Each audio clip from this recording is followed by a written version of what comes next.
Hey, hey, hey, happy Thursday. Come on in, pull up a chair. The Gaming Gang Dispatch is in the air.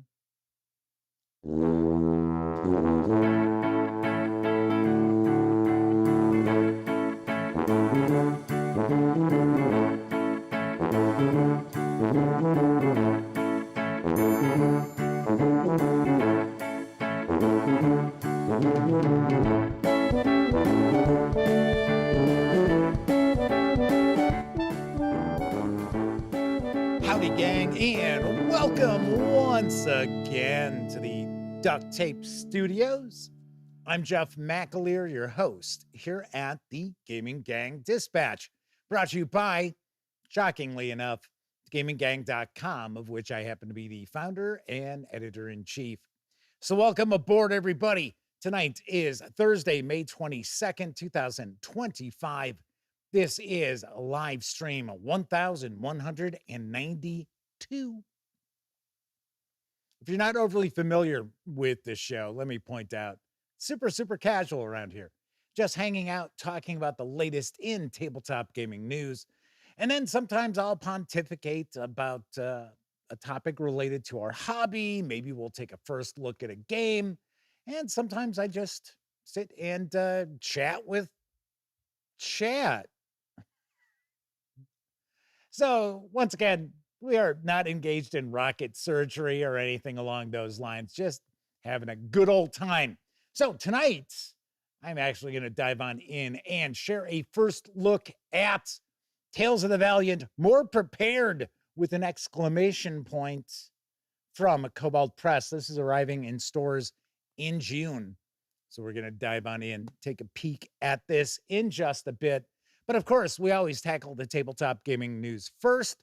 So if you're tuning in for a peek inside More Prepared, probably going to be about 35 minutes before we get into that, maybe 40 minutes.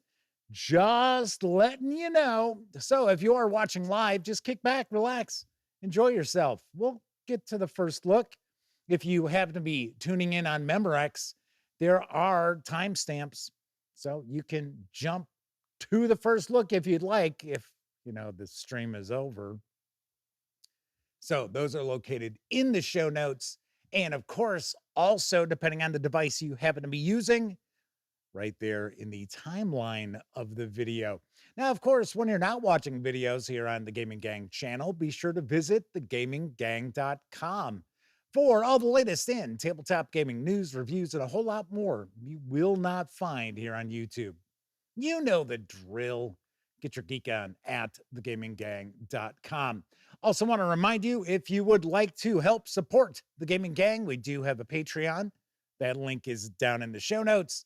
And be sure to hang with the gang over on our Discord server. There's an invite link, amazingly enough, also in the show notes. So come on by and hang out with us. Speaking of hanging out, since this is a live show, there is chat available. Now, you have to be a subscriber to the channel for at least 10 minutes before you can take part in chat. But if you check both those boxes, maybe you want to say howdy, maybe get a question, comment, by all means, chime in. I will do my very best to respond. First out the gate tonight is Keithulu. Freddie P is with us, as is Pete Strakulich, Game Cat, Robert Santon, Semper Buffo, our friend of the show and chat moderator, the Madman, as well as Kathy Evans and Mike. And I will take a wild guess. The lovely and talented Miss Sarah D might be lurking in the shadows as our other chat moderator. Very cool. Very cool. All right. So let's dive on into the news, because now available in print, well, and PDF, as Tessie Trekkie slips on in, is Adventure in the Household Guide for 5e from Two Little Mice. And I've got the lowdown. Perhaps you've repeatedly puzzled over why the army from the realm is called Imperial, or how did Valtia come to be named so peculiarly. And you've certainly wondered about how the whirlpool under the Great Faucet in Tub Dam works to receive packages from every room in the house? Or how about a teapot could make its way to a palace in Fair? And why does the Pennyworth Brigade only have a fake penny? And so on and so forth. The Household Guide is an expansion for adventures in the household, consisting of many stories, fun facts, anecdotes, and close-up looks. In this book, you'll find additional information on every nation in the house, new historical characters, new equipment, 3 new rooms, the porch, the kitchen, and the smaller bedroom, 10 mysteries for you to uncover, 10 new contracts, 3 new opponents, including the terrible Scorpion. That sounds like that would be pretty cool. Yep, I still remember the Incredible Shrinking Man and the battle with the spider. And for being a 50s science fiction movie, not too shabby on those special effects. Kind of cool. You also get 6 playable characters, 5 new vocations, a new animal companion, the snail, as well as 8 maps for the main cities of the household. This 208-page hardcover is in stores now. It carries an MSRP of $50, or if you want to just grab the PDF alone, you can do so over at Drive-Thru RPG for $20. And of course, if you are curious, what is the difference between household and adventures in the household? Adventures in the household utilizes the 5e mechanics. I gotta say, I'm curious about this. I know some folks who hang out in chat have picked up Household, and I believe they have enjoyed it. Keith Ulu says they're going to name their snail companion Escargot. There you go. Paint a big S on it. So very nice. Very cool. There is one other Adventures in the Household release. I'll probably tackle it on Tuesday. I'll probably share it. Tessie Trekkie says their favorite part of Household is Wallachia, ruled by the Mosquito Lord Vledrakul. That's pretty wild. That's kind of cool. Moon right along. 1-7 and Evil Hat Productions are in the midst of a successful backer kit run to fund a print edition of Blades in the Dark Deep Cuts. And here's the scoop. Inside this 128-page expansion, you'll find intriguing new details about the scheming city of Duskoval, including 27 factions providing new lore and crew opportunities, over 100 heritage and background packages to flesh out the characters and the setting even more, 13 new innovations in technology to reflect ongoing industrial age advances, including new rare and restricted technology for nefarious scoundrels to get their hands on. Plus, catalysts, world-shaking events that expand and alter the setting of the game, providing new avenues for intrigue and adventure. Deep Cuts also includes new rules and new ways of doing things, such as more flexible and impactful harm and trauma rules, a modified advancement system to customize the rate at which characters progress. A new diceless downtime system helps you manage vice, healing, crew development, debt, and more. There's a modified approach to load, which keeps things streamlined while still tied to the fiction. And an alternative action system, which empowers players even more and speeds up play. The whole book is packed with tons of lore, gameable details, plug-and-play systems, Game Master tools, crew opportunities, and new artwork to take your Blades in the Dark games to the next level. Now, there is a short backer kit video. Let's take a peek.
The backer kit is fully funded, and you can reserve a copy of the 128-page hardcover with PDF for a $25 pledge. You can score just the PDF and a print-on-demand coupon for $12. And I should also mention the PDF is out. It's been out. You can pick it up for that very same $12 over at Drive-Thru RPG.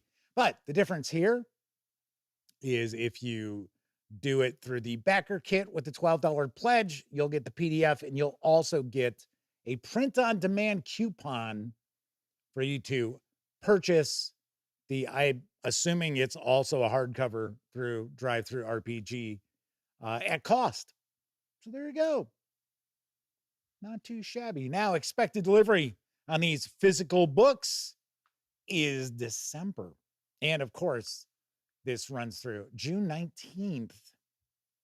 Sarah D says, no blades in the dark over here, only hammers. Keith Ulu said they wouldn't borrow money from Dracul. He's a real bloodsucker. DB is joining us tonight, as is Chris Lundgren. Kevin King is also popping on in. I don't think Kevin was here at the start. If he was, I apologize, but I'm saying hello to him now. All right, on to our next news piece. War Stories from Firelock Games is returning to print. It's supposed to be out this week. And here's what I know. This book includes both starter and advanced rules in the complete European campaign setting because War Stories is a role-playing game set during the Second World War. With it, you and your friends can play the roles of heroic soldiers parachuting into Normandy during Operation Overlord in June of 1944, or as harried tank crew grinding their way through France in the breakout that followed. You may even explore history as an intrepid war correspondent or an underground resistance fighter. The campaign game will allow players to tell the tale of their stalwart band as they collectively liberate France and drive onward toward victory. Above all, players will create moments of valor and courage, ultimately weaving their personal tales into the fabric of history from D-Day and beyond. These will be their war stories. The 259-page hardcover will carry an MSRP of $59, and I do not believe it is available in PDF. There you go. Tessie Trekkie says their hard copy of Mythic Bastion Land was just handed to them by a very wet and bedraggled Australia postman. Ta-da! Very cool. Very nice. Very nice. Oh, I said hello to Chris Lundgren. I forgot to say hello to Buddy, his cockatiel, who may be hanging around. So howdy, Buddy. Moving right along. DB says, no PDF, that's whack. As far as I understand, I was trying to find it. I looked on Drive-Thru RPG. Nope. I took a peek at the Firelock Games website. Nope. So I don't know. Yeah, I don't know. And I do believe that very recently Firelock Games wrapped up, I think it was a Kickstarter to fund the Pacific for War Stories. And it's not mentioned in the sell sheet info, but it is built upon the Year Zero engine. So there is that. Sean O'Donnell's popping on into chat. Good to see you, Sean. On to some money saving, because yesterday we talked about the first of two offers featuring old school essentials over at Bundle of Holding. Now I've got the deets on the other deal. Adventurer. This all new OSE Treasures Bundle 2, although there isn't a Treasures Bundle 1 currently, it must have been in the past, presents recent third-party tabletop role-playing adventures for old school essentials.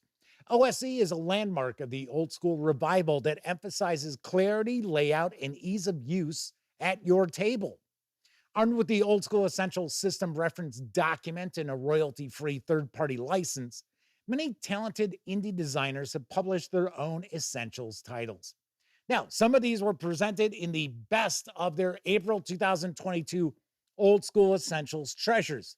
This offer gives you new treasures from Sword Lords Publishing and Gelatinous Cubism, as well as the huge modular sandbox set and an abandoned fragment of hell, the Shrike.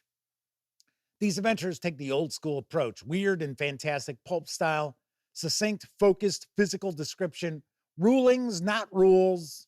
Not all encounters are balanced, and survival is never guaranteed. For just $17.95, you'll get all 6 complete Old School Essential Adventures in the Old School Treasury, which has a retail value of $84, as DRM-free PDFs, including The Shrike, 2 adventures from Sword Lords Publishing, Wyvern Songs and the Dream Shrine, and 3 scenarios from Gelatinous Cubism, In the Shadow of Tower Silver Axe, The Scourge of Northland, and Through the Valley of the Manticore. These savings will run through June 9th. DB says they just checked, and War Tales has a PDF. Is it at their website? Because I'll tell you what, their website was not laid out well. I guess I will say it that way. But there was supposed to be the quick start rules on Drive-Thru RPG, and I went to Drive-Thru RPG, and I followed the link, and it was if the page is gone, you get the loot's in another cave. So it's like, okay. DB says it's at their website. Cool. Yeah, because I thought it was weird too. Because I'm like, wait a second, where is there's no option for a PDF? Anyway, speaking of PDFs, pretty nice deal on a bunch of Old School Essentials adventuring. I saw somebody had commented on last night's video. I forget who it was off the top of my head, but they said they picked up the Old School Essentials bundle for the Old School Essentials Advanced Fantasy bundle. Yes. Pete Strakowicz says this is one bundle they'd like to jump on, but they prefer books. I will say, I do believe that at least Wyvern Songs, I think the In the Shadow of Tower Silver Axe, and the other 2 from that company, I think they're all zines. So I don't think any of these are actual books. They are probably just soft covers. But yes, I know that some of these are zines. Just so you know, if you're like, oh, no, I want to get books. If you want to grab the PDFs, knowing that they're zines, there you go. Figured I would let you know. All right. Anyway, so this is the second of 2 Old School Essentials bundles that are out there. Clontus is with us in chat. Someone else, I think, popped in. There we go. Russell Higgins. Howdy, Russell. Good to see you back again. DB says, looks interesting. Could be hacked with other games for pulpy goodness. Well, of course, Old School Essentials, anything that's made for Old School Essentials can be ported over to Basic Expert with absolutely no conversion work. Makes life easy for you if you are running BX or any other BX retro clone.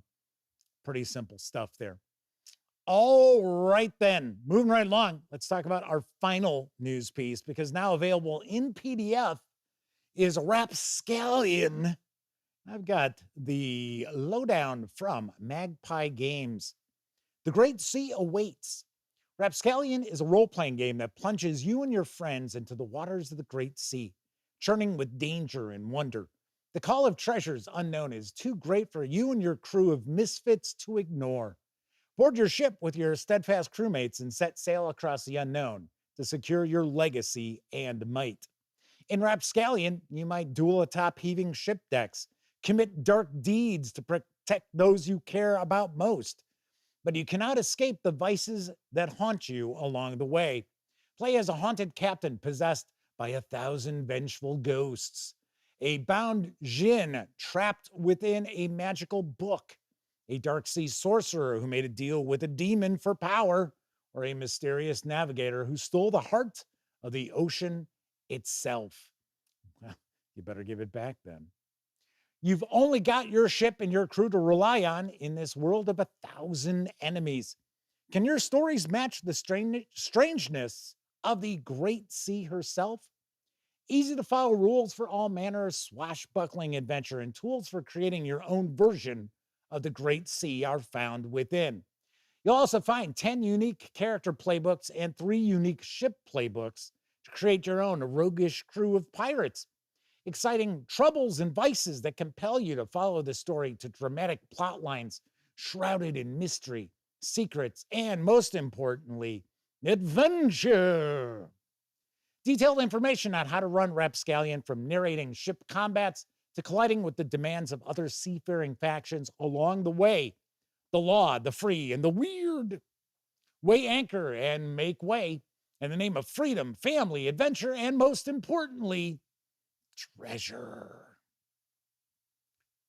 The 288-page PDF is available as of today over at DriveThruRPG for $24.99. I will take a guess.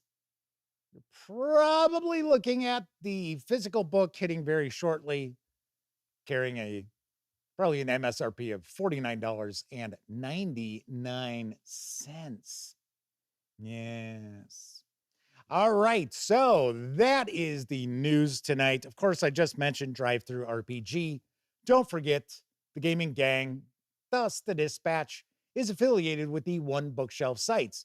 So if you're going to go visit DriveThruRPG, Storyteller's Vault, Dungeon Masters Guild, any of those One Bookshelf sites, please stop by thegaminggang.com first. Click on one of our banners. That way, if you happen to make a purchase, I get a small portion of that sale, 5% to be precise, of most, not all. Sometimes it's 0, which is all right. I mean, it's fine. But you already know that those purchases actually keep thegaminggang.com around. So if you like the website, that's what keeps it afloat. There you go. And of course, if you like this video, if you like the video, if you dig the channel, if you find the Gaming Gang to be a valuable resource, hell, if you like what we do, you can always become a member of our Patreon. That's right. We have 4 tiers of membership. And of course, we've got some folks in chat who are members of our Patreon. You can find that link down in the show notes.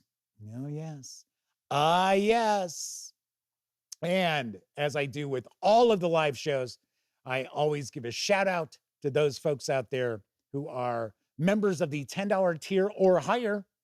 So saying hi once again, because they're hanging out in chat already. Testy Trekkie.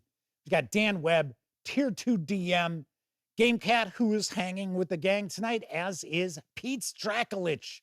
And of course, want to give a special tip of the cap to our $25 level members of the Madman and Agile Monk. Thank you very, very much, everybody. And of course, if you want to hang with the gang, there is a Discord server now, and there is an invite link also down in those show notes. We do have some members only channels on the Discord server, but the reality is the vast majority of what's going on is absolutely free. All you got to do is sign up for the server. And there is that. Few things to mention real quick. So I was talking about Rapscallion from Magpie Games. This weekend, stay tuned. I will have my review of the 2nd edition of Urban Shadows from Magpie Games. There's a little bit of a tie-in there, so I will have that.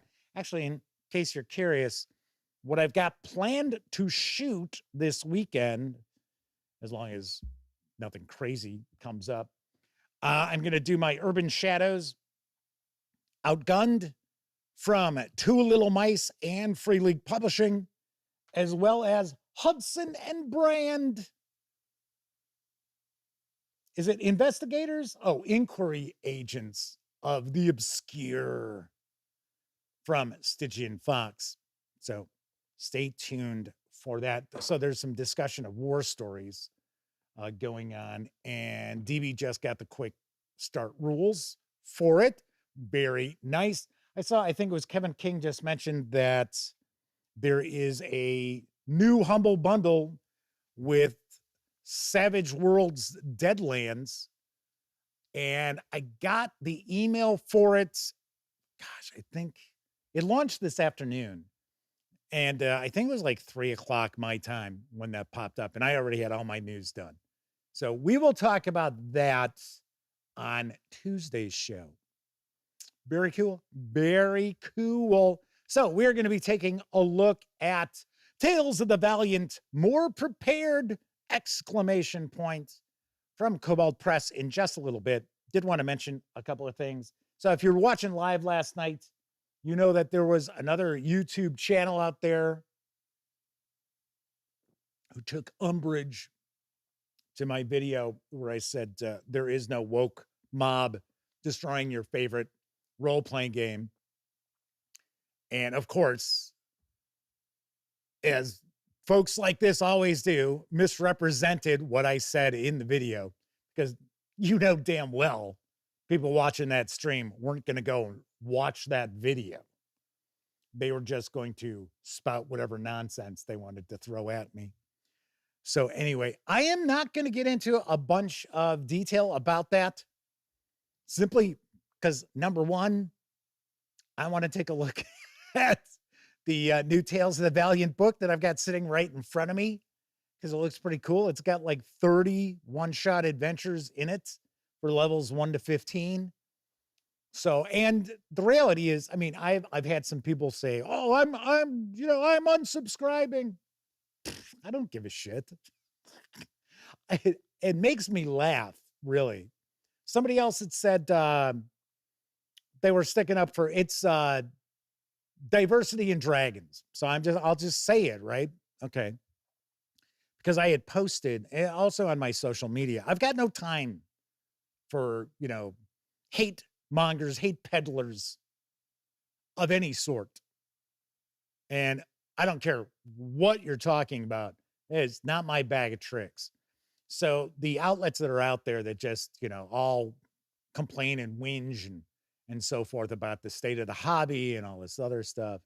Mike says I'm going to use that word this week, umbrage. Me's a learning words. Yeah, just a walking thesaurus, everybody. So anyways, I had posted, I have zero tolerance for that. I have never said people can't voice their opinions. I have never said people are not allowed to say what's on their mind, even if I 100% disagree with it. That is well within everybody's right. But it's also within people's rights to call bullshit out when they run across it. So there's that too. So anyway, Tuesday's show, we're going to talk about this. We're not going to just pick on diversity and dragons, because there are a good number of outlets out there that all they basically do is release videos or do live streams where it's just the rage machine, just feeding itself from the people in chat and things like that. And we're going to talk about that because the reality is those people bring nothing to the hobby. Zero, zip, zilch. I can tell you right now, I have put more money in the pockets of publishers and game creators in a week than most of these outlets have in their entire existence, because they're not looking to promote the hobby. They're not looking to grow the hobby. That's for sure. They're trying to shrink it because there's people out there they don't want in the hobby. But anyway, whatever. So people have been popping on by. I think I think I took a peek before I started the show. I've lost 8 subscribers. What will I do? Like, who cares? So if any of you are hanging out and you're watching now and you have a beef with what I had to say in the there is no woke mob destroying your favorite role-playing game, and you've actually watched that video and you got a problem with it, whatever. I don't give a shit. Just saying. So I guess I think people are trying to find the link for either the War Stories Quick Start or the PDF. But Semper Buffo's rocking on out. See, Semper Buffo's like, I can't take this guy. I gotta go. Just kidding.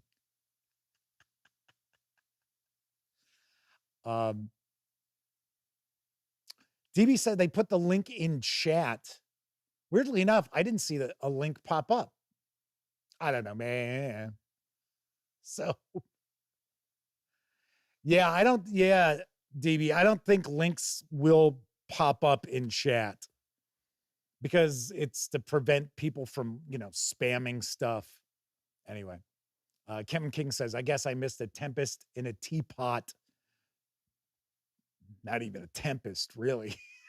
So,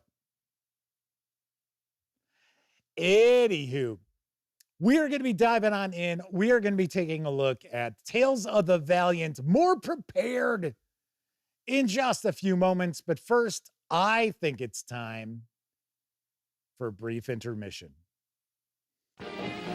It's intermission time.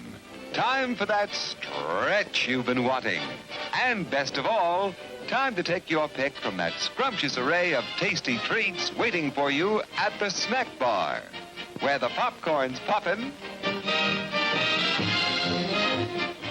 the cold drinks are sparkling, the hot dogs are sizzling, the coffee is steaming,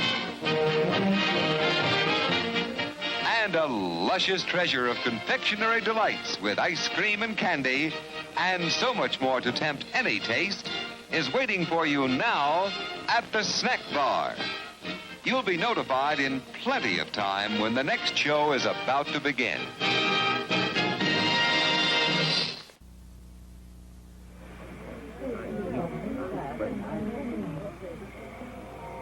Meet Major Matt Mason, Mattel's man in space and the bravest astronaut yet. He lives on the moon. We may all be there soon. And he gets around with a jet. Until Sergeant Storm in his red uniform, Major Matt worked all alone. Now, together, they face the dangers of space and seek to learn the unknown. The machines that they drive seem almost alive as they transport the adventurous pair. The new Astrotrack whips through the black, and Firebolt even goes where they meet Captain Laser, his space gear ablaze with energy stored from the stars. He's a giant, it's true, but a friendly one who spent his boyhood on Mars. An exciting place, the world of space, as all the astronauts know. This world is swell. It's made by Mattel. With it, how far can you go? Have some Wilkins coffee? Well, I say, I'll take some. Surprising how many people are switching to Wilkins coffee.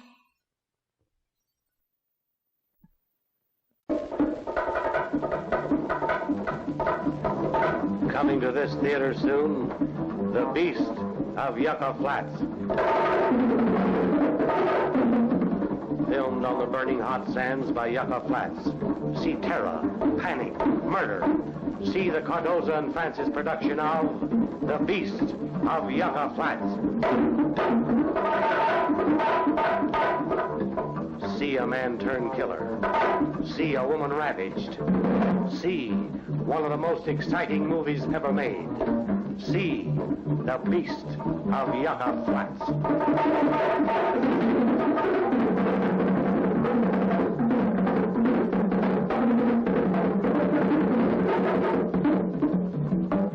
A killer on the loose. Death sweeps across the desert. Panic. A bloodthirsty killer stalks a moonlit desert. See The the beast of Yucca Flats.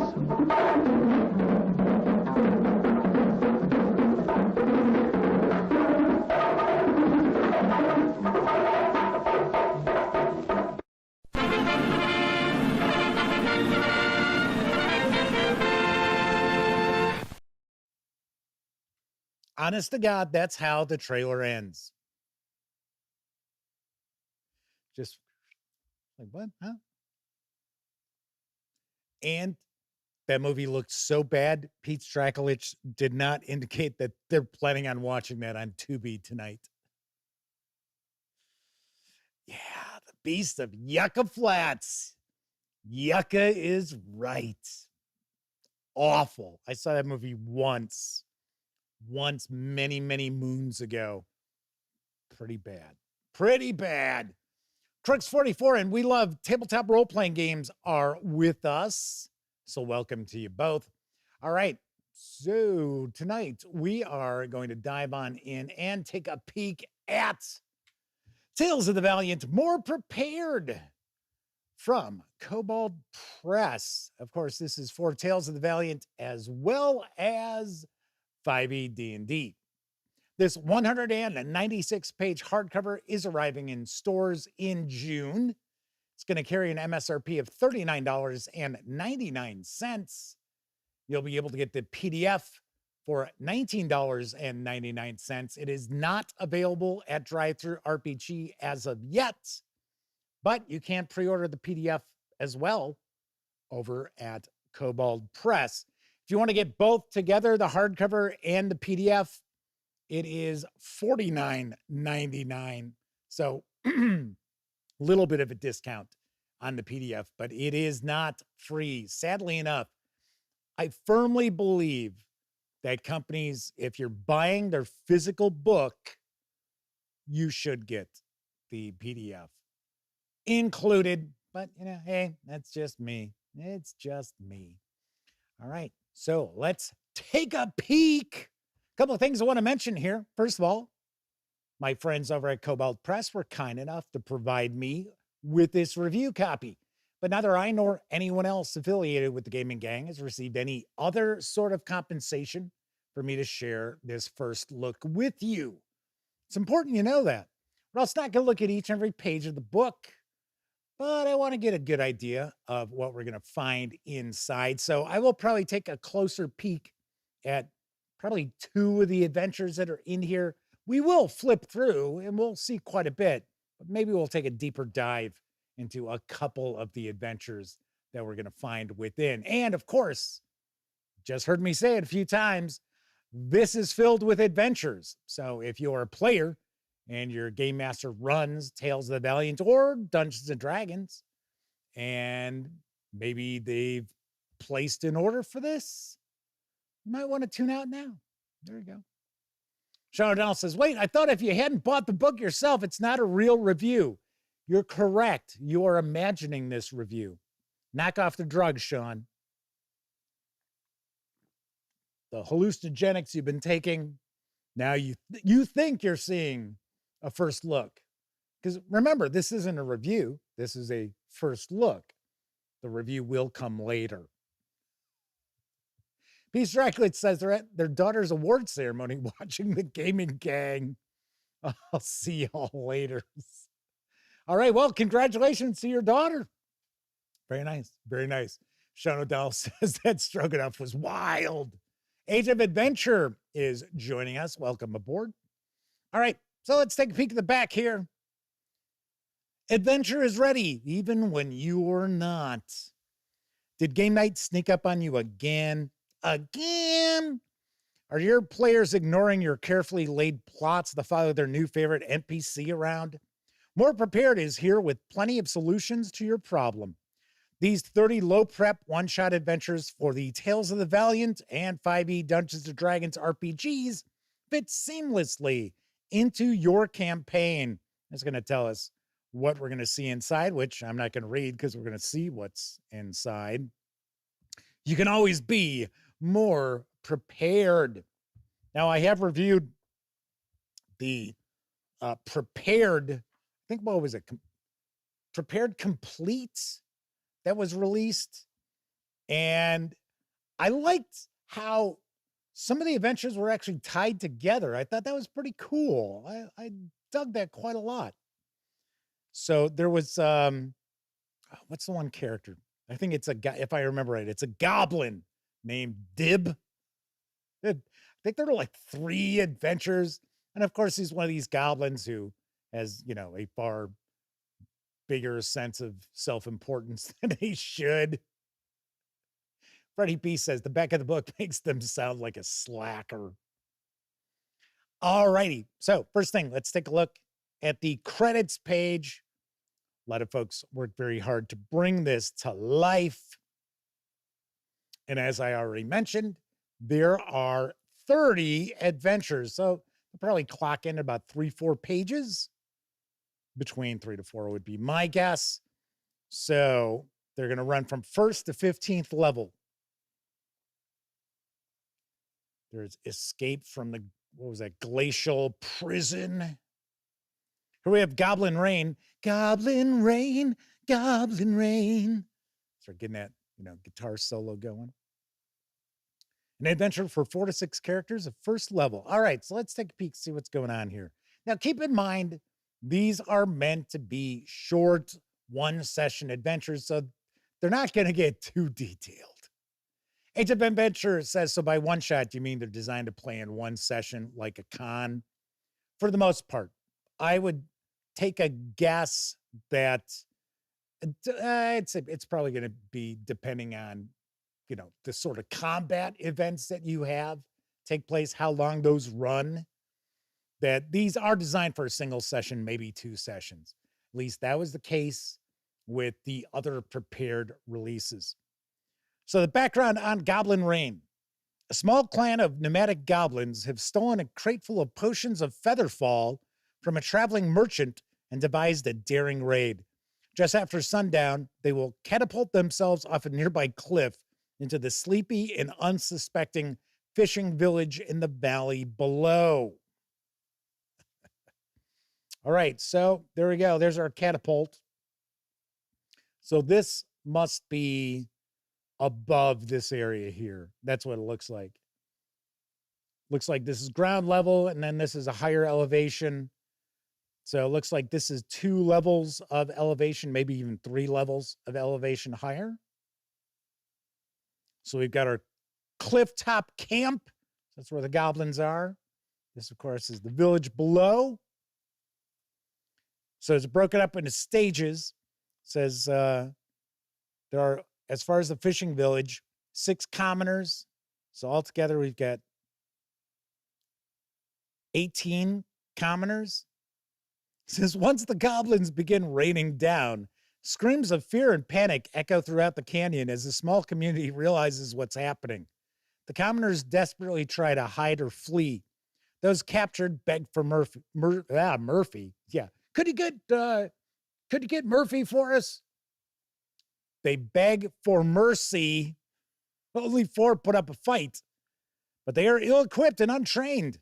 The best they can hope for is to buy time for others to escape, for the goblins cut them down.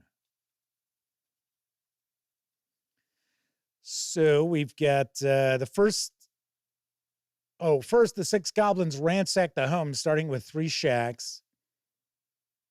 Then, of course, they're looking to attack anybody who's trying to interfere. Search for stragglers, shoot any villagers attempting to flee. It says, concluding the adventure, the encounter ends when all the goblins are either driven off or slain. The goblins are bullies and rely on each other for strength and morale. So once the player characters outnumber them, they will break from the attack and flee for the river, taking the boat if possible. If the goblins have the opportunity, they set ablaze as many wooden structures as possible to help cover their escape. The town is grateful, but has little to offer except food and lodging. Cool.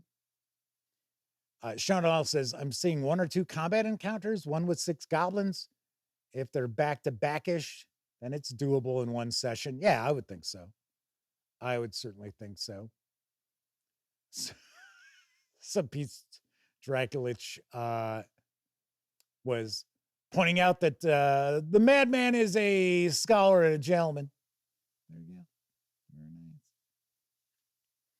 Game Cat says, now I can't get Goblin Rain out of their head. Imagining the MTV video clip.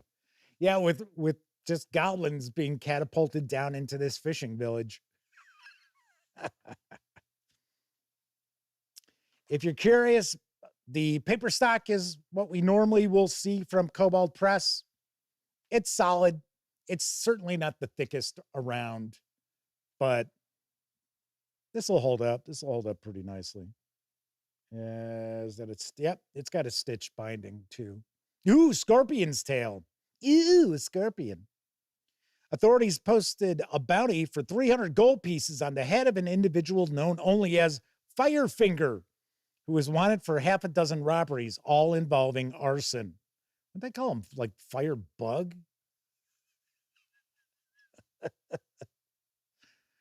I'm just saying. Unfortunately, no one knows Firefinger's identity or even what they look like. The best lead the PCs have is that jewelry taken from one of the recent robberies showed up as collateral in a high-stakes dice game at the notorious Scorpion's Tail, a tavern under the protection of the local Thieves Guild and known for catering to criminals. As the PCs pursue their lead, they find themselves sucked into a dice game at the Scorpion's Tail. They must proceed to identify the criminal without arousing the suspicion of other criminals in the venue, I should say. The Scorpion's Tail is a lard wood lard. I need a quick sip here. That's better. That's better. Maybe I'll pronounce words correctly here on out. Maybe. Doubt it, but it's worth a shot. The Scorpion's Tail is a large wood frame building with plastered walls and clay shingles. Its paint is fading with its years. Above the door hangs a large wooden carving of, you guessed it, a scorpion. The tavern is squarely in the pocket of the Thieves Guild. Unless otherwise noted, all the tavern's NPCs are bandits. So we've got the tavern hall, kitchen, pantry, waiting room, privy, tap room, and the gambling room. And then it looks as if we have got, looks like we've got some info about the players trying to get into the game. So entry to the game, some NPCs as far as at the bar and in the game. So these are really short. I would also say that you can toss these in maybe even as some encounters. So let's see. Stephen from Roll for Combat is with us. Says, seems like today is the first day using your mouth. Yeah, for things other than eating. Bradley Thorpe says, hey, Jeff, just want to let you know that tonight they played their first One Ring adventure. It was awesome. Their friend was running in the game, and they're doing an adventure in Moria tomorrow. Very cool. Nice. Very nice. Sean O'Donnell asks, Stephen, did you guys ultimately decide whether Daggerheart will challenge D&D? Yeah, I saw that title on the video. Come on, is there any doubt? I mean, it's not going to come close. They could air 24 hours of Critical Role day in, day out featuring Daggerheart, and I don't see it putting a dent into D&D. Oh my gosh, there you go. There's Dib, daughter of Dib. Right, mentioned the, I think, like I said, I think there were like 3, maybe even 4 adventures that all tied in to this Dib character. Petal could be a sweet girl, but like any 7-year-old, she had her quirks, some of which were quite nasty. Then Dib arrived, raiding her village and wantonly killing everyone. the notorious goblin chief found Petal in a cupboard, more focused on pulling the wings off a moth than on hiding. And to show her annoyance at his interruption, she hit him. Taking an immediate shine to her, of course, he adopted her right there as his own child. Her innocent cruelty fed something almost fatherly in him, and he called her Nettle after her stinging temperament. Soon, though, he got bored and a little scared of her antics, which were often extremely dangerous to those goblins around her. So Dib ran away, taking most of the tribe with him. But he left a small band behind his protection, including Horsey, a troll who adores her, and they are to follow her or else. Chief Nettle's war band quickly became notorious in the region for their raids, and the rumors of her whimsical cruelty had become legend. So how old is she supposed to be now? Ah, she's still a kid, still a little kid. Now, this could be pretty cool. Freddie P says, well, that turned dark quickly. Steven says, yes, Dungeons & Dragons is over. All hail Daggerheart. Kevin King says, there are 2 other prepared books before this one. I wonder how well done they are. Well, you can always check out my reviews. I mean, I don't know. It's up to you. I know. I can guarantee I thought one of the books, I thought they released a hardcover that's like a combination of both books. Maybe I'm wrong. Tell you one thing that I do remember is that it was I want to say the page count for each of the adventures may have been a little higher, like maybe 5 pages. It's been a long time since I did the review, so. All right, just kind of flipping on through here, getting a better feel for some of these. Once again, there are 30 of these, so obviously there's going to be a few that you're going to find that you're going to say, oh, okay, I could use this. I could stitch this into my current campaign, or maybe kick off an adventure campaign with some. Hey, maybe you set things up where the big bad in your campaign is Nettle, right? It's the little girl. Okay. I can see that the majority of these are going to be a little bit more like low to mid-level, which tends to be the case with these collections. So I'm taking a guess we'll have like 1, which is 15th level, maybe 1, which is 14th level. Chris Lundgren asked, does Tales of the Valiant have a quick start? You know, they had an alpha that was out, but weirdly enough, and I poo-pooed Kobold Press for doing it, they were charging for it. So I thought that was really weird. I think eventually it was free.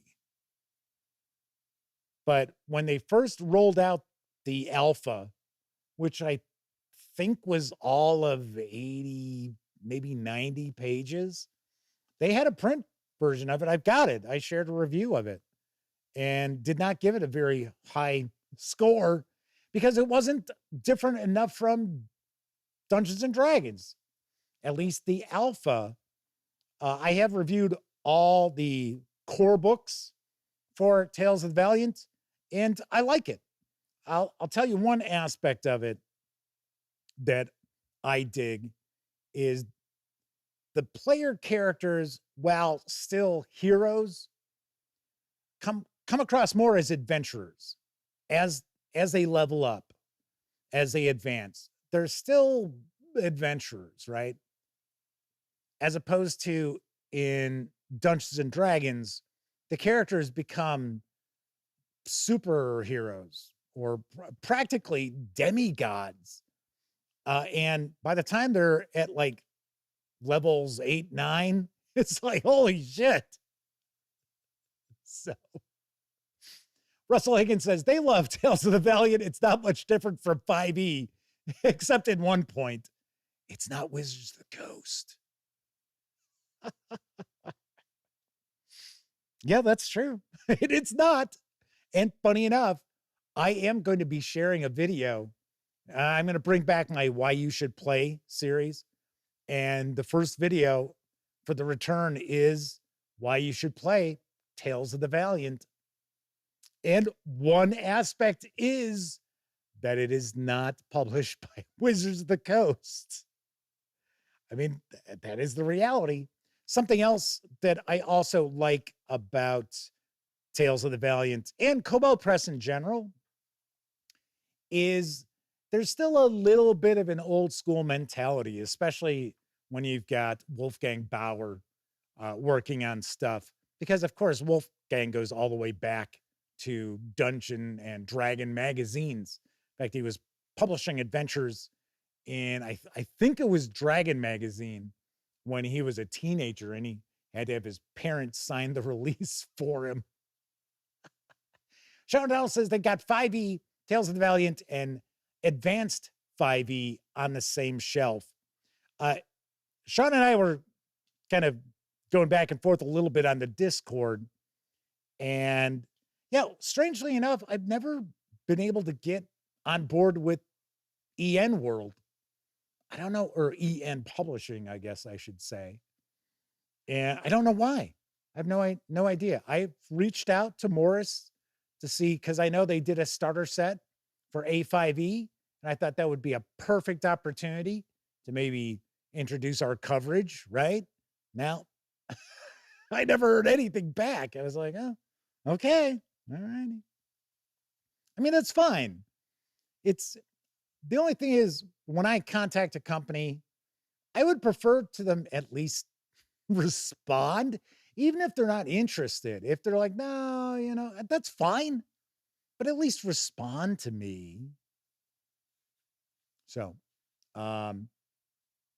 Chris Lundgren says some of those early AD&D adventures in Dragon were some of the best modules they ever ran or played.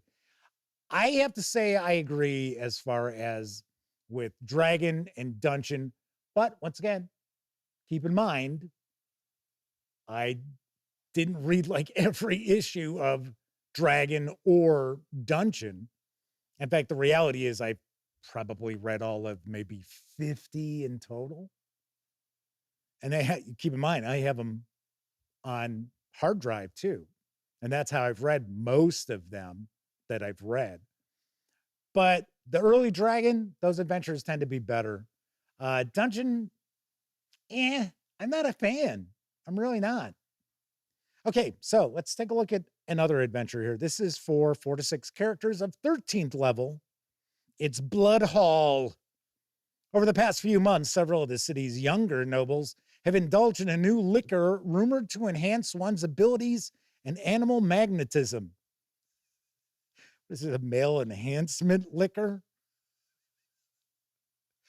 The drink is served exclusively at a secret location where an unknown host holds masquerades in a secret crypt in the cold corridors beneath the Dead Quarter. Insiders refer to the place only as Blood Hall. Blood Hall is a sandbox-style investigative adventure. Initially, the PCs witness a lover's spat between young aristocrats, suggesting the influence of darker forces. And then they gather information connecting recent events to a strange masquerade that's mentioned only in whispers. Ultimately, they attend the party where they become targets of its host. And I am, damn it, there you go. There's the spoiler. I was going to try to prevent the spoiler, and then I flipped right to a picture. It's like, oh, there you go. Chris Ledner is asking if these adventures could be retooled easily for Osric. Seeing that these are so short, I wouldn't think it would be too big a deal. But it would be like porting over 5e stuff and converting 5e to AD&D or Osric. Not too easy. But keeping in mind, these are real short. These are 1 session or maybe at most 2 session adventures. So you're not converting a bunch of stuff. So it's not as if you're taking a 90-page adventure and converting it over to another system. Sean Donald says, if you want to try Tales of the Valiant, Sean really liked reading through Caverns of the Spore Lord, which is level 1. It's an intro adventure with mushrooms. Yes. I'm trying to remember. You know what? I think Sammy reviewed that, if I remember correctly, because it rings a bell. It really does. All right, so that is a peek inside More Prepared. I will have a review of it this weekend because it's 196 pages. I can rock through this pretty quickly. So if you are kind of curious, I will discuss this in more detail this weekend, maybe Monday. Let's say the review for this comes out on Monday.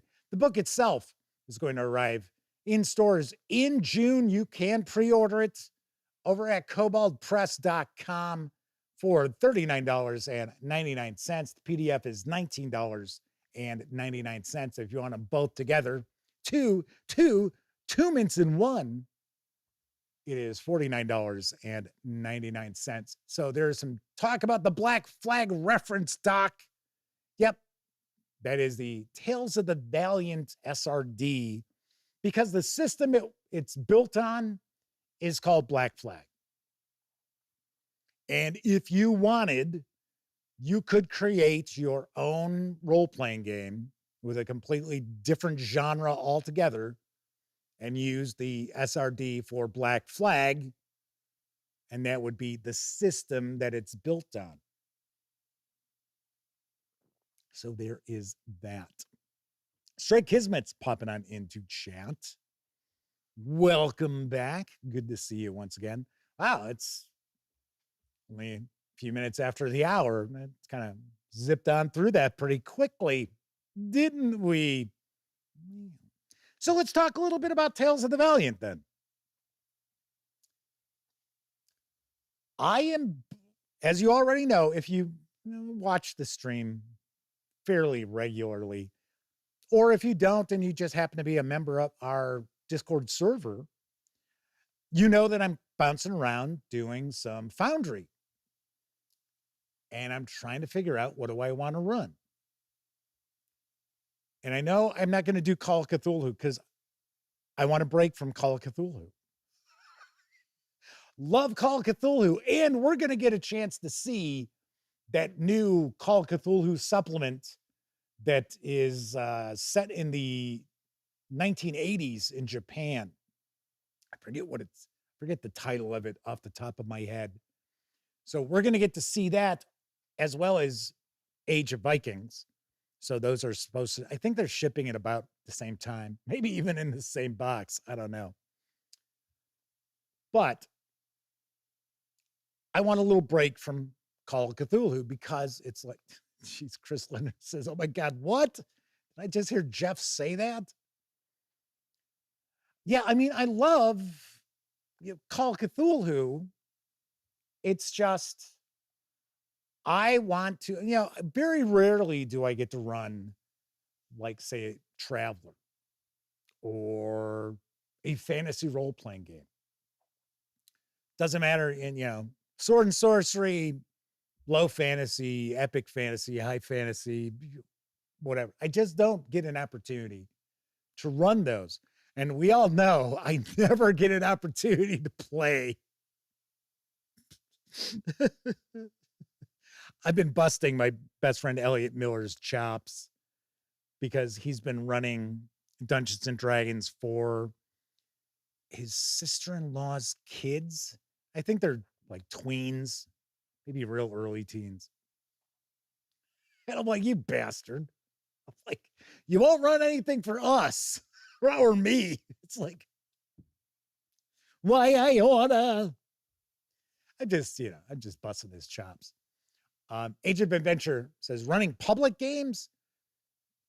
Well, so so let's boil this down. Let's just hand this over to Steven from Roll for Combat. We're just going to make it his stream from here on out for the next, I don't know, 25 minutes. Sound good? So William Hill is Ice is with us, asking, how's my mom? Does she still play games? On occasion, yes.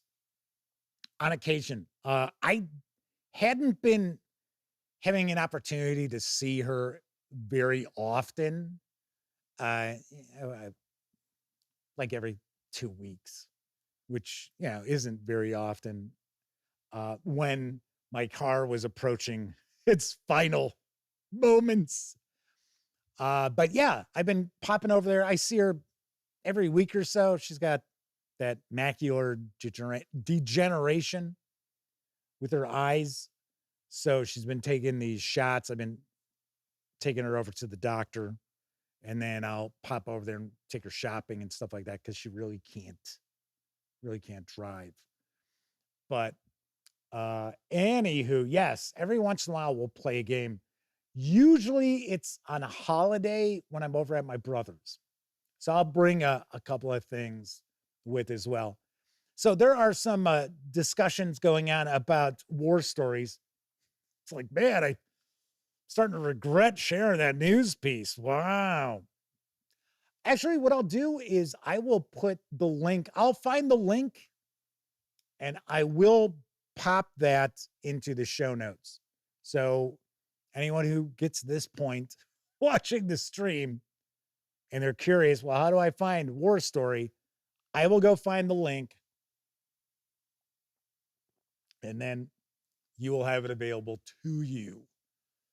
But okay, so anyway, what I would love to do is I would love to actually find some people locally and run some games. And yes, I know finding,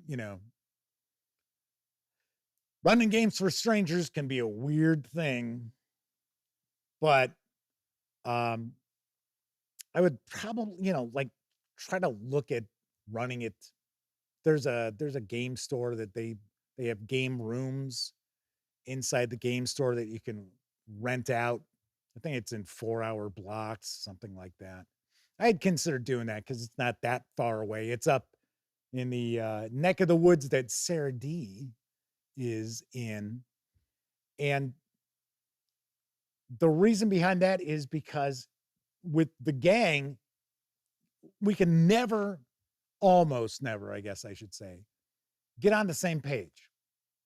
So if I'm going to run something and Elliot can make it and my brother is going to be there, and then suddenly, well, then my nephew can't make it. Or my brother, yeah, okay. My nephew, oh, yeah, we're good. And then Elliot can't make it. Or my brother's flying or what have you. So it's really, really difficult. And in my opinion, if you're going to run a role-playing game, you need to run the game at least once a month. If you start stretching things out, unless you are playing very, very short single session tales, people forget what the hell's going on. Like, I would never run a Call of Cthulhu campaign that got together once a month for like 4 hours. For me, I think it would just be more of a problem. So, Robert Sanson says they tried to put the thumbs up like on this video, but it didn't show up. Don't know if it's on their side or a YouTube problem. I don't know. I have no idea. I had seen some little hearts popping by earlier, but it's probably a YouTube thing, as per usual. So anyway, as far as running something locally, probably not going to happen. So I had floated out on the Discord that I would consider running a couple of campaigns, maybe even with 2 different games, but I would charge for the sessions. So like $20 or $25 a person based on, number of players and that. And then I had also talked with my brother and Elliot about, maybe just getting together and playing on Foundry, because that's what I would do with people from Discord, and that I would just use Foundry.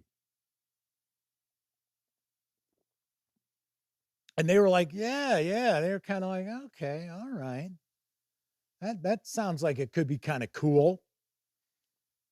I don't know. So then it boils down to, what do I want to run on Foundry? Because there are some games that are far, far better implemented on Foundry than others. So, and I know everybody's always talking about how well Pathfinder 2nd Edition is implemented in all the adventures and everything, all implemented on Foundry. The Warhammer Fantasy Roleplay, big fan, really like that. We are going to get to see the, what is it? Deft Feet, Light Fingers.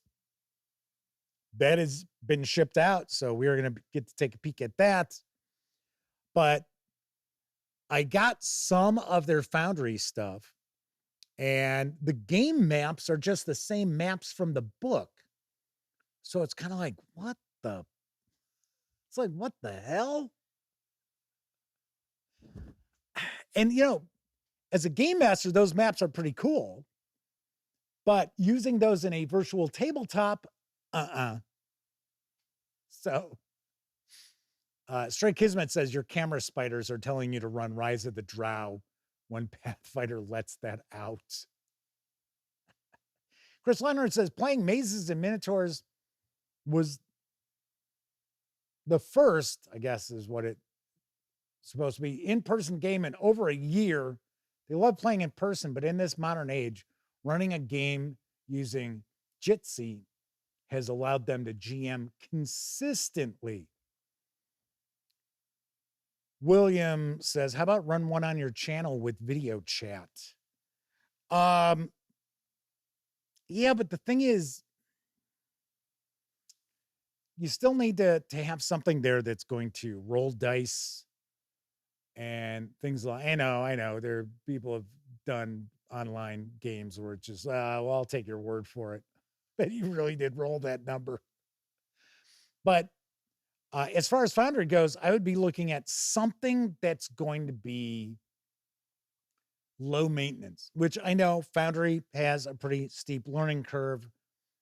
I've got a good amount of it under my belt, but like I said, don't know. I don't know. But I do know Tales of the Valiant, this is where we're swinging back around to Tales of the Valiant, is available for Foundry. And I've considered reaching out to Kobold Press to see if they'd want to see any, coverage of it, because it's not something that I've heard much about. Like I said, people talk about Pathfinder 2nd Edition on Foundry. They talk about Warhammer Fantasy Roleplay on Foundry. I don't really hear a lot of people talking about Tales of the Valiant on Foundry. So, like I said, I thought I'd maybe reach out, because to my knowledge, they have released quite a bit on the Foundry. So, Age of Adventure says they've tried to play in a few Foundry games. Sadly, their laptop doesn't meet the minimum specs, so they get a lot of lag. Are you trying to GM? Are you hosting? Or are you just trying to play? Kind of curious. Sean O'Donnell says the old Margreaves on Foundry. Yep, that I knew. And some of those short little PDF adventures that Kobold Press has been releasing. In fact, I think they've got a new one that just came out. Beer Beard says, do you have any actual play videos posted? I do, but actually it's from years ago. I won't even point you in the direction. It was not with Foundry though. If I remember right, I think it was Fantasy Grounds. And it was Elliot, my nephew Cameron and his girlfriend at the time. And it was a Call of Cthulhu. Oh, it was the haunting. The haunted house. And I was like, man, it's like pulling teeth. It's like, come on, people, let's go. I was like, you could tell I was getting super bored because it was like, okay, so what do you want to do now? Oh, I don't know. It's like, it's just a haunted house. Okay, come on, do something.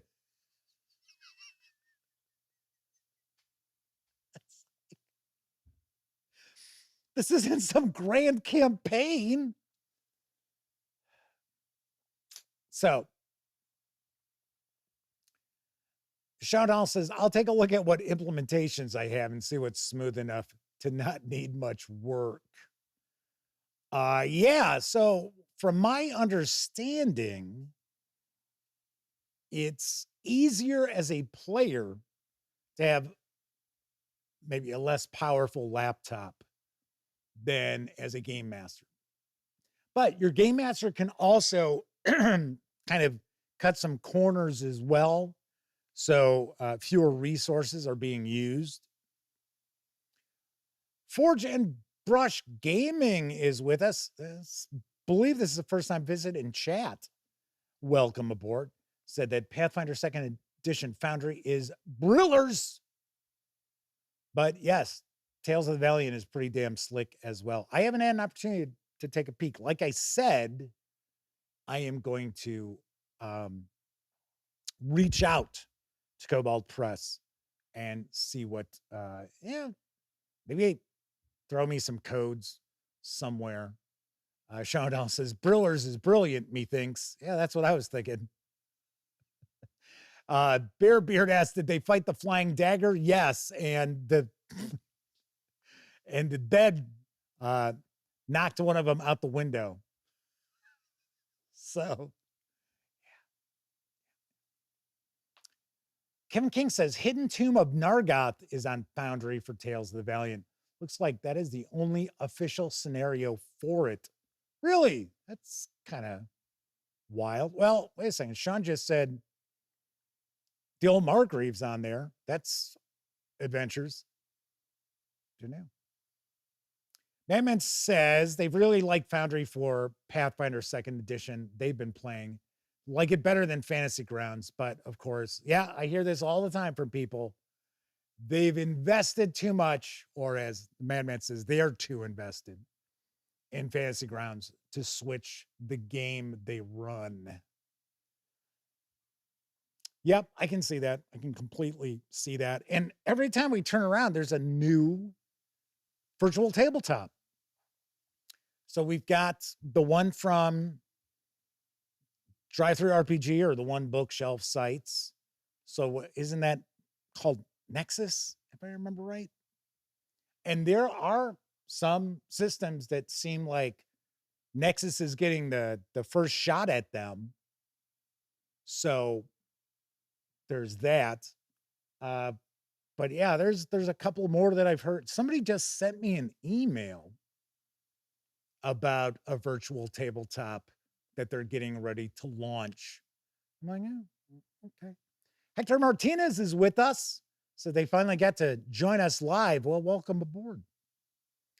Freddie P says they've been using Roll20, but they'd be happy to switch to something else, depending on what their players want to use. Kevin King says most of Kobold stuff is under D&D in the Foundry store. That I would believe. Forge and Brush Gaming says Foundry is so easy to use. Once you learn how to use it, it's not too bad. And you can do most anything with it. So as far as what I'm trying to utilize as far as playing with Foundry, it's got to be something that I don't have to devote tons of time to, converting over adventures and stuff like that. Because I just don't have it. I just don't have the time to do it. And if it ends up taking a bunch of time, then I'm going to sit there and kind of resent it You're like, yeah, for crying out loud. I spent 8 hours getting this damn adventure together. Yeah. DB says, yeah, Foundry's not so easy to use. Fortune Brush says it's very intuitive. I'll tell you what, there are some mods for Foundry that you absolutely have to have. There's no getting around it because there are certainly quality of life improvements over just vanilla Foundry. That's for sure. Anyway, so that's where it lies. Trying to figure out what system would I use as far as Foundry goes. Like I said, like the other one I was thinking like Castles and Crusades, but I don't know what they've got. It's weird. I reach out to my contacts at Trollord Games, and then I don't hear anything back, but I share a news piece or I do a review, and they're like reposting it, but they're not just reposting it. They're like, oh, big thanks to Jeff at the Gaming Gang for, it's like, okay, how come you're not answering my emails?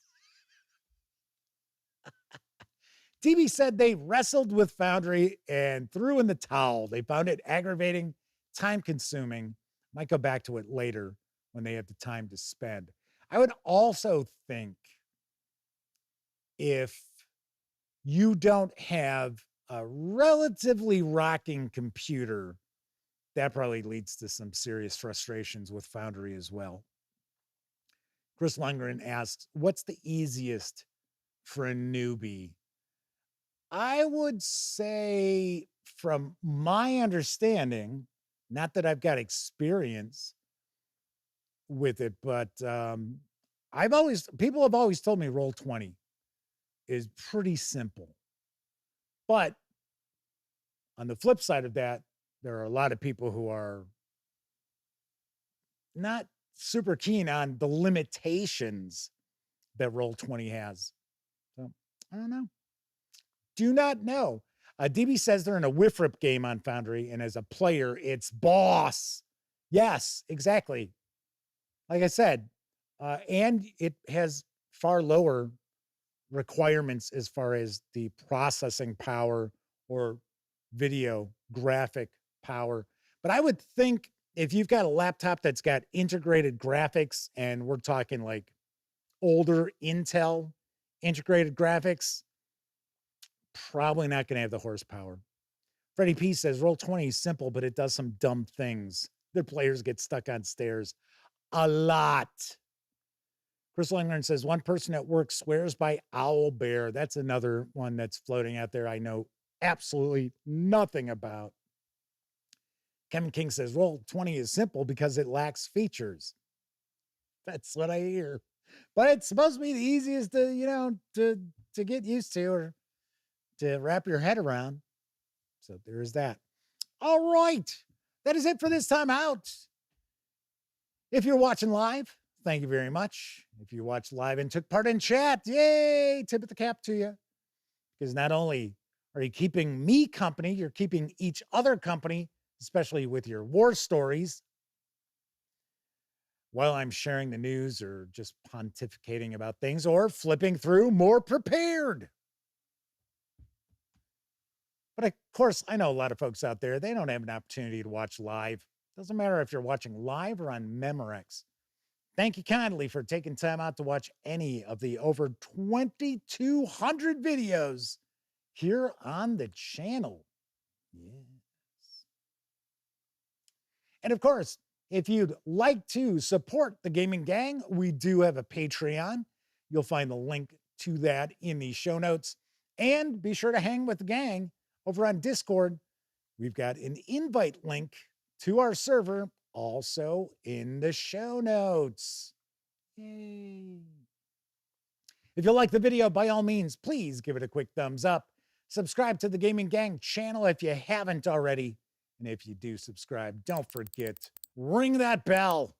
We'll not only let you know when the Dispatch streams live, Tuesday, Wednesday, and Thursday evenings, right here on YouTube at 7 p.m. Central.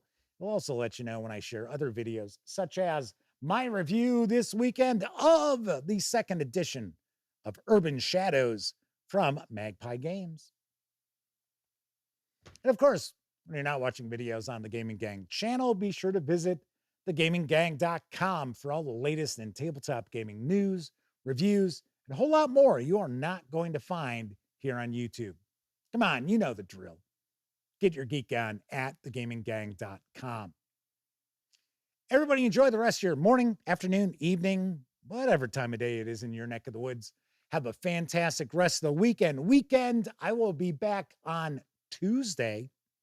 Once again, I'm Jeff McAleer. Thanks for watching.